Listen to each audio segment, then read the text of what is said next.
I'm Melanie Freiberg.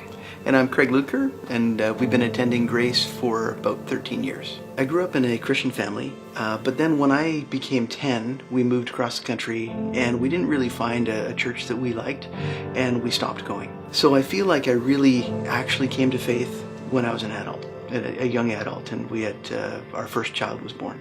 So I did not grow up in a Christian home. The motto that we had at home was really around hard work and self-reliance, and for the most part that worked really well for me until my husband Greg and I were trying to have children. Fertility, infertility issues, and we're having a hard time conceiving. I just found that I didn't have the ability to influence this. This was kind of out of my hands. And at the time, I had a really close friend of mine. Her name was Pam, and I used to confide in her a lot.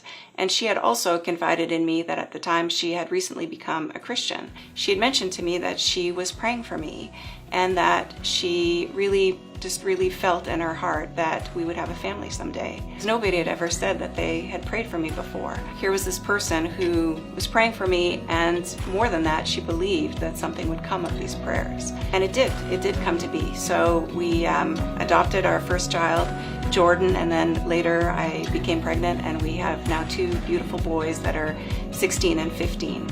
She had said to me, now you are ready to take this class that my church is putting on called Alpha. So Craig and I attended that class, and it was just a really incredible experience. We, did the class in small groups, so you could ask questions, you could listen to videos, and so it just was a very easy way to step into an environment that normally would have been really uncomfortable, and to just learn. Up to that point, I had thought that Christians would, they just sweep under the carpet some of the more challenging things in the Bible. And so the Alpha course was great because they just said, okay, here's a hard question, let's deal with it. And in fact, here's a hard question you might not have thought of, let's deal with that one too.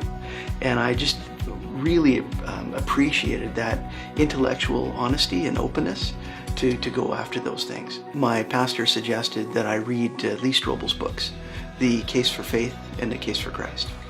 And those books were great because they went into even more depth on all the actual evidence to support that Jesus really was a real guy who walked around on the earth. He really claimed to be God. He really did die and rose again. I had no idea there was actual evidence for this stuff. I learned that the faith that Christians have is not blind faith, not by any stretch. Those experiences removed kind of the intellectual roadblocks for me. I then had some personal experiences with the Holy Spirit. One of the guys in our group had Alzheimer's, and this one particular day, it was a bad day. He couldn't even get a sentence out, and of course he knew that he was fading, and he just started to cry. The guy who was leading our class, he was great. He just said, let's stop and let's just pray for him right now. At the time, I didn't really hold much value in prayer. I didn't think that really had any power to it. But I learned I was wrong. Immediately when we stopped praying for him, he gave us some wonderful parenting advice that was eloquent, accurate, clear, and it made the hair stand up on the back of my neck. And I just had enough of those to go, wow, when I'm praying, there really is somebody up there, and he really listens, and he actually cares about me. They talk about knowledge going from your head to your heart, and that did it for me. I really, at that point, recognized that, wow, this isn't just theory. There really is a God up there. And so if anyone has questions, they're wondering, I'd say pick up the challenge. Look. The people who've tried to prove Jesus wrong in the past included C.S. Lewis and Lee Strobel, and they both came to faith because they looked at the evidence and they looked at it with an open mind. So give it a shot.